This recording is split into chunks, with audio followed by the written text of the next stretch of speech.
Oromootiya baga rabbii isin gammachiisee baga gamman. Gammachuu booddii khayrii, gammachuu booddii koflaatabaa, gammachuu zalaalam rabbiin nuuf haa godhu. Sheer godhaa. Asirratti waan ajaa'ibaatiin dubbachuu deema, waan barbaachisaa dubbachuu deema. Sheer godhaa, sheer godhaa. Ijoo dubbiin qabnu warra. Ijoo dubbiin qabnu. Mata duree dubbiin qabnu.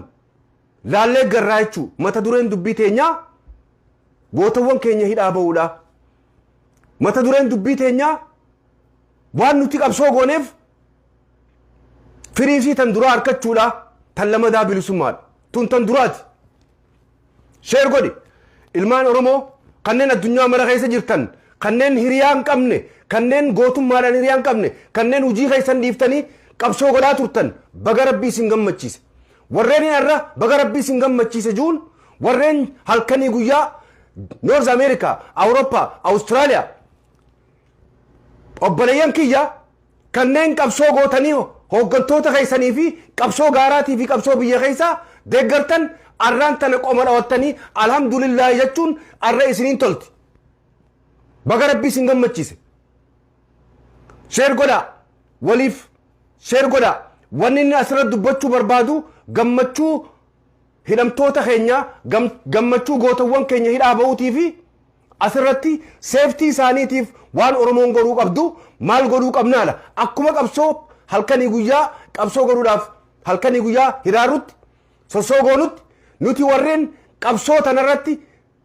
ciche waan godhuu qabnurraa haasa'uu qabna. Gammachuu miti. Gammachuun booddii booyaa akka hin taane. Kaleessa goonni kanaa Hacaaluun nu biraa nyaadhame. Arraan tan hidhaa ba'uun gammachuu. Gammachuu hanga hin qabne garuu waa'ee seeftii irratti haasa'uun, waa'ee fuula duraa irratti haasa'uun barbaachisaadhaa. Arraan tana namni niin galata galchuuf kan duraa rabbii guddaa. Namni galata galchinuuf kan duraa rabbii guddaa. Oromoo dhageeffadhu. Rabbii guddaaf galanni haa ga'u. Namni kutan deebi'u. Hacaaluu hunda isaan deebi'u. Kan akka Hacaaluu hunda isaa kakutan deebi'u. Namni jiru immoo namni hidhame yoo achi keessatti surrii isaa facaasisuu baatanii ajjeesuu baatan namni lubbuun jiru ni ba'a akkanuma jechuudha. Kanaafuu seeftiidhaaf walirraa haasa'uun, walit dhufanii haasa'uun barbaachisaa. Gooha gartee boochi booyaa godhuun barbaachisaa miti. Yeroo hunda bikka tanarra nyaadhamnaa jechuudha. Kanaafuu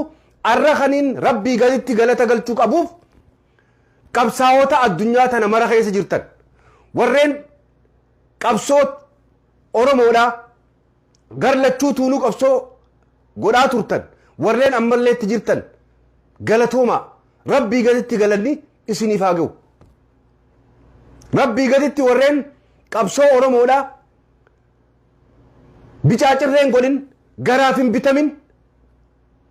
rabbii gaditti galanni qabsaa'ota keenya warreen Noorz Ameerikaa keessa jirtan warreen hiriira irraa nafne warreen qabsoo Oromoo irraa nafne warreen hidhamtoota gootawwan keenyaa hidhaa jiraaf warreen gootawwan keenyaatu daggalaalolaa jira warreen nama keenyaa miidhamaa jira warreen hidhamtoonni keenya kaanis biyya ambaa keessaa Suudi Arabiyaa keessatti rakkachaa jiranii maaliif gabrummaa san qaba walii hidhamti. Hidhaan biyya keessaatii fi hidhaan biyya alaatis walii hidhamti. Gabrummaa san qaba. Gabrummaa waa hundaanuu deema. Keessaafuu hidhamaan biyya keessaatii fi hidhamtoonni biyya ambaa Suudi Arabiyaa akkasumoota biyyoota biraa hunda hidham walitti ejjiti abbaa. Walitti ejjiti Oromootiyya. Wanni hundi wal ejjiti. Kanaafuu furmaata taanis ni harkatti. Ta warreen Suudi Arabiyaa jirus ni harkata. Ogguunii fi gabbaanee dubbannu. Dubbiin gabrummaadha. Warreen mataarra nu taa'u kana mootummaa jaanii ilmaan Oromoo ajjeesan biyya keessatti qabsaa'ota falmachuuf dubbatan. Warri hidhu kun mootummaan nama nyaattuun yoonii fi bikka sanii kaatee bichaadha furmaanni jira. Qabsoon akkana qabdi. Ani wanniin arraas boruus irra deddeebisee rabbii gaditti galata galfadhu. warreen ejjennoo mataa isaanii qaban, warreen ibboodan deebine, warreen maallaqaan hin jijjiiramne, warreen dachiin hin jijjiiramne, warreen ilmaan Oromoo bikka ilmaan Oromoo itti miidhamaa jiran, waan Oromoon irraa bochu hin godhu jee garaa isaa hidhatee qabsoo godhu hunda isaanii galatoomaan isinin jaa biyya keessaa fi addunyaa irra warri jirtan hundi keessanuu warreen qabsu garaa hidhattanii qabsootani cinaa dhaabbattanii bicaacirree qabeenyaa fi waan adda addaatiin hin bitamin hundi keessanuu galatoomaa ganaa qabsoon nuuf haftee haga bilisoomnutti arraan tana hidhamtoonni hidhaa ba'uun gar tokkoon gammachuu tana ta irraa maayyii godhuudhaaf akka gammachuun booddi booyaan taane godhuun itti yaaduun barbaachisaadha jechuudha. Kanaafuu asirratti wanni hin dhaamammaas irra deebi'ee arra ijoo dubbii hin qabnu. Arra ijoo dubbii hin qabnu. Arra ijoon dubbii teenyaa hidhamtoonni keenya hidhaa ba'u. Arra ijoon dubbii teenyaa hidhamtoonni warreen Suudi Arabiyaa fi bikka biraa jiran hidhamtoonni keenya hidhaa ba'uudha. Hidhamtoonni Suudi Arabiyaa jirtan mootummaan kadhatinaa. Hin kadhatinaa mootummaa teenya jiinaa nuti yoo mootummaa teenya yette sinirraan dubbannu mootummaan san isin habaabtu hidhadhu garaa kee mootummaa teenya maarreen ulaali hin jiin jabaadhu qabsooteetii fi qabsoo nuti goonuu si baasa bicaacirree taatee mootummaan teenya maarreen waa gootu mootummaan teenya nu alaaltu hin jiin yoo rabbiin achi keessa si jeese maqaa gaariidhaan du'i osoo mootummaa maqaan dho'in gootawwan kee maqaalee wanni si hidhacha keessattis wanni waan adda addaa si godhe badii adda addaa namni balleessee kara biraatiin kan hidhamus ni jira garuu irra guddaa gabrummaadha waan Oromoo taateef waan falmattuuf waan namni si boodaa falmuuf kana beeka waan namni si boodaa falmu jiru bikka jirtutti yoo dandee bikka jirutti mootummaa si bitee si hidhuu si jeesu akka jaman keessatti obboleeyyan keenya namni basan waan ga'u nama uumaa akka teenyaa lubbuu akka teenyaa gufan jechuu mana hidhaa keessatti sanutti maali eenyurraa dubbata sanutti maali gabrummaa firraa kaafnaan wanni sanutti hin jirtu mana hidhaa keessa teessee mootummaa teenya nuti mootummaa teenya maanu callifta maanu mootummaan si haa baastu mootummaan si jeestu biyya keessa obboleeyyan kee gootawwan si jecha falmu Oromiyaaf jecha falmu mana hidhaa keessa osoo kaanii mana hidhaa Suudi Arabiyaa keessa teessee yaa warreen Oromoo taatan mana hidhaa keessatti Oromoon isin yaadan Oromoon isiniif qabsooyti Oromiyaa fi Oromoodhaaf namni qabsaa'u namni hidhamu namni duuku hundi mana hidhaa keessa teessee mootummaa teenya nutti hin jiin saba Oromoon feene yoo mana hidhaa keessa jiraate hajuu ati hin jiin wajji laala irra maqaa gaariin baata akka hidhamtoota keenya kan biyya keessaa kanatti maqaa gaariidhaan warreen asirratti ilmaan Oromoo na dhageeffadhaa sabboontonni Oromoo na dhageeffadhaa sheer godhaa maali irraa hanganni maali miidiyaa hundarraa dubbachaa jiraniis ani waan addaatiin irra isinii dubbadhu wanni addaatanii dubbadhu waanni addaa warreen maqaa Juwaarii fi maqaa hidhamtoota keenyaa Baqqala Garbaa Hamzaa Booranaa Abdii Raggaasaa kanneen hidhamtoota keenya hunda warreen maqaa dha'uu sodaate arra gabba'uuf ta'a dhufanii ililjan ililbee warreen kareessa maqaa gootawwan keenyaa dha'uu sodaate walaa sheekkota irraa qabi walaa qeessota irraa qabi walaa hunda warreen abbootii amantiitii fi warreen hayyoota irraa qabi hayyoota abbootii garaa sheekkota abbootii garaa qeessota abbootii garaa be careful rabbiin sodaatan rabbii haaliqan sodaatan ilma namaa sodaatan mootummaa qawwee qabdu tan waraana ittisaa qabdu tan raayyaa qabsoo raayyaa sodaatan warreen raayyaa ittisa biyyaa kan Itoophiyaadhaa albaatii xarraqqee warreen akka looniitti if jalaan deeman booji'anii sheekkotiin teenya tan afaan Oromoo haasoytu Juwaar Mahammad maqaa dha'uu sodaatte jechuudha dheengadda wajjin haatte sablina kee yaa sheekkoti sablina keessan arra akkam jettanii fuula duras dhaabbattanii haasoytan yaa majlisa oromiyaa yaa warra akhiraa malee addunyaa ummaan oromoo addunyaa barbaadachuun qaban jiru mootummaa Itoophiyaatii fi mootummaa dhufaa dabraaf qeesiin oromootii fi sheekotiin oromoo warreen sabboonummaan hin beekne warreen mirga abbaa biyyummaan falmatinaa jettan warreen sodaattan sheekotii dhageeffadha warreen mirga abbaa biyyummaa hin falmattu oromoon akka falmanne gootan ajandaa qabda durirraa isin beekna ajandaan keessan ajandaa ilmaan oromoo akka mirga isaanii falmatanii abbaa biyyaan taane warri gootan addunyaa jibbisiiftanii akhiraa bichaa akka isaan hojjetan warri gootan mootummaan dhufaa dabraan hundi ni feeti tan oromoo gabroomsitu hundi mootummaan ni feeti waa'ee addunyaa siinitti himnaa ilmaan oromoo addunyaa akka isaan hin feene akka akhiraa malee tarabbii malee tan duniyaa tan akkan goones irra isinii dalagaa jirra nun tuqinaa jettan mootummaan yoon fi waa'ee addunyaa jibbitee waa'ee akhiraa bichaa jaalatte akhiraa san irran kaayyanne mootummaan feetu jannata seenta feetu azaaba seenta irran kaayyanne sheekotiin majlisa oromiyaatii fi Itoophiyaa jettan sheekotiin Itoophiyaa malee waan biraan beene sheekotiin oromiyaa jechuu sodaattu sheekotiin bilisummaa oromoo jechuu sodaattu sheekotiin Itoophiyaa jettu majlisa oromiyaa jettanii majlisa gabrummaa majlisa ilmaan oromoo gabroomsu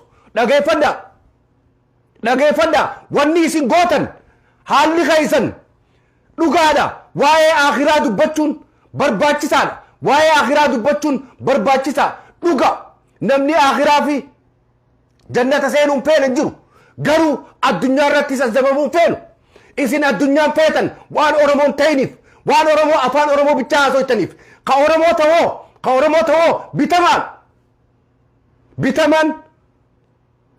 bitamaan oromummaarran kaayyanne abbaan garaa oromummaarran kaayyanne abbaan garaa bikkayyuttuu sablata arraan tana gabroomsaan bitamaan kijibaan mootummaan Itoophiyaa tan abiyyiin hoogganamtu abiyyiin mataasaa kan kijibaan duniyaa tanarraa tokkoffaabe kijibaan tokkoffaabe arra isini garagale isinuma ergachaa yaa abbootii garaa yaa poolisa yaa warreen mana murtii abbaa halangaa abbaa seeraa kanneen arrabaan muttuq isin godhe isin ergatee isin arrabse sadarkaan abbaa garaa akkana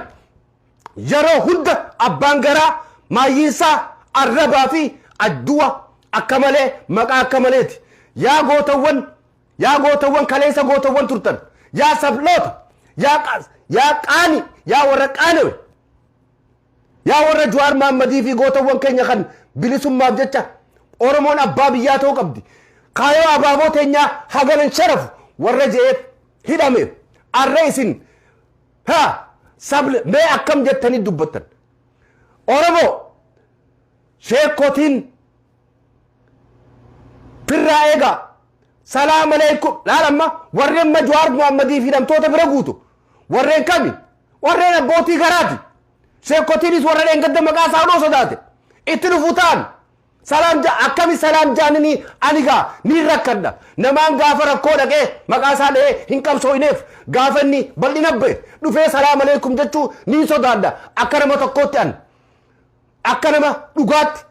kijibaan gaa arraan tanagaa warreen Jawaar Mahammad gaafachuu taa'u sheekotu makaleessa maqaa isaa dha'uu sodaattee gurbaa kana jettuuni jechuurra nuti sheekotii takka shee Maammarra isaa qabna ani oromoodhaaf hin du'a kajuu oromiyaa biyyatoo siif jecha lubbuun too haa baatu kajuu shee Maammarra isaan akka shee Bakrii Sabaloo oromiyaa biyyatoo siif jecha lubbuun too haa baatu ja'a bara akkana ja'a shee Maammarra isaa bara akkana ja'a yoo diinaa isarran beeytan bar afaan oromoo qubee nuu baaseeti afaan oromootiin kitaaba islaama kitaaba quraanaa tafsiira afaan oromootiin juuza soddomman lafa kaaye kana ala maaltu hafe kanaatu dhaabbatee afaan oromootiin waa hunda ka godhe kanaa dhaabbatee oromiyaa biyyatoo siif jecha lubbuun haa baatu lubbuun too jaabar aboo viidiyoo isaa sana isaan isinii karraa as keessa jira oromiyaa biyyatoo si jecha haa baatu lubbuun too jaa sheekotiin ulamaan biyya keessaa abbootiin garaa irra deddeebiseetiin jaa waan feetan fida waa takka waa isin ifii teessaniifu warra dhugaa dhoysu Dr. Gammachuun isitti hime bikka dhugaan hin jirre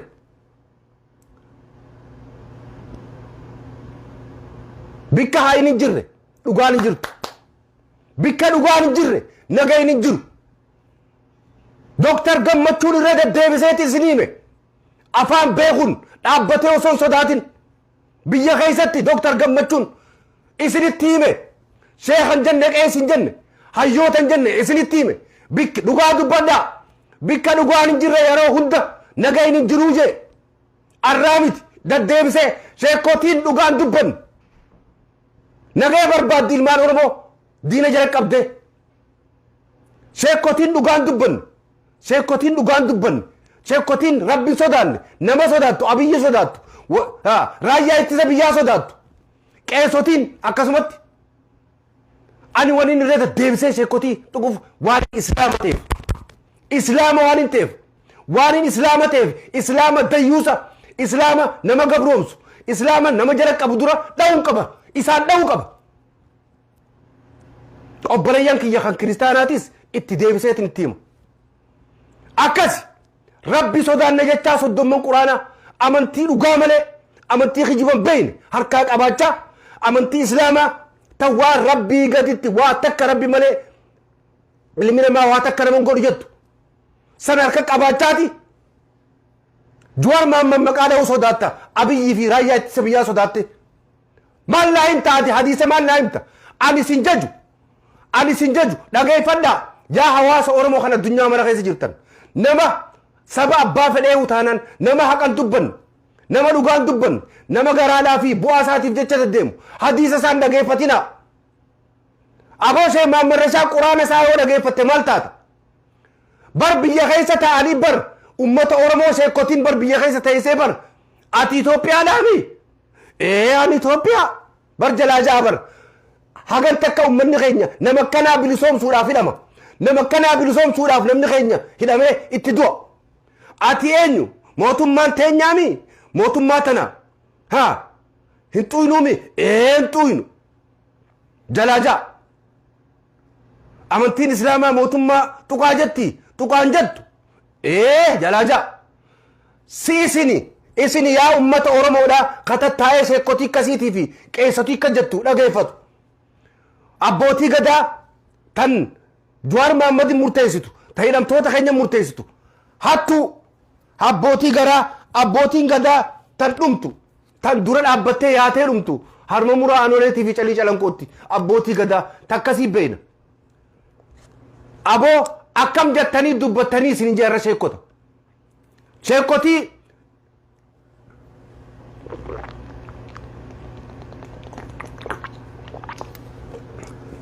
ilmaan oromoo nama hedduu waan kanarraa dubbachaa jira tana hunda tana dubbiste gammachuu hidhamtoonni keenya hidhaa baanu hidhamtoonni keenya baga rabbii isin gammachiise warreen hidhamtootaaf qabsoo godhaa ture qofa warreen callisee fooddaan nu laalu yaa warra sablate yaa warra sheekotiidhaa fi qeesotii fi abbootii gadaa jaanii akkasii sablate isin warri fooddaan nu laalaa ture hundi keessan akkas sablattan baga falmattan isiniin boona yaa warra gutakka qabsoo hidhamtoota keenyaatii fi qabsoo daggalaan dhiisin warreen gutakka mooraa Washington DC bikka barbaachisaa ta'e hunda hulaa dura dhaabbattanii bikka ofiisa barbaachisaa ta'e hundatti dhaabbattanii bikka diinni deddeemu hunda diinarraa guusitanii nuti oromoon jettan oromoon nama biraatii miti nuti horii jettan ka hidhamee jiru oromoodhaa jettanii qoma dhawattanii bikka yutti qabsootee isaniin bahe rabbii gaditti hidhamtoonni keenya qabsoo ilmaan oromoo kadaggalaatii fi qabsoo nagayatan afaaniin biyya keessatti hiriiraa fi bikka barbaachisaa ta'e dheeyinee itti lallabaa jirru sanii jechuu rabbii yoo sababsate si gargaara yaa warra foddaan nu laalaa ture yaa sheekotii ulamaa'ii biyya keessaa tan angoo abiyyi kajeltu ulamaa'ii majlisa oromiyaa jettanii majlisa oromiyaa irraa karaa majlisa Itoophiyaa san achi seenuu kajeltan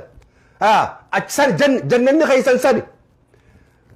yaa warra Itoophiyaa ju yaa sheekotii Itoophiyaa jettu yaa sheekotii Itoophiyaa jettu feetu durji feetu ammaji it is the same feetu gaafa Jawaar Mohammad diasporaan biyya galte ji feetu ammaji Itoophiyaan sirraan toltu ati sirraan toltu Itoophiyaan tan ilmaan oromootii fi amantii teenya hunda adda guurtee ajjeeftu Itoophiyaan tan Minilik jaare ati ilma Miniliki ilma Minilik afaan oromoo haasa'u yaa sheeticha yaa sheekoti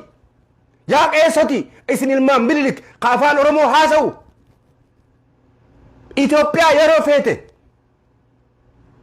Itoophiyaa yeroo feete jettee yeroo feete dhiistu nuti Itoophiyaan nuuf yoo oromoo Itoophiyaan oromoo nun jenne nuuf oromoo Itoophiyaa miti Itoophiyaan oromiyaa beektu nutis Itoophiyaa jennaan isin Itoophiyaa jennaan warra Itoophiyaa rifiin jiru nuti Itoophiyaadhaa miti nuti oromiyaa Jawaar Mohammad biyya galee Itoophiyaa wanni juuf heeraa fi seera kan duraa ejjennoo mataa isaa guuttatee jira I am Oromo first jechuun ani waa hunda dura Oromoo jechuudha tanachi gadi fedhuun laaqadha fedhuun akka fedhe godha sannaa beekaa jechuu dhaabbateeti eegachi deeme gaafii aljaziiraa irratti I am Oromo first jechuun hagam takka diina Itoophiyaa san sossoofte ati eeysa jirta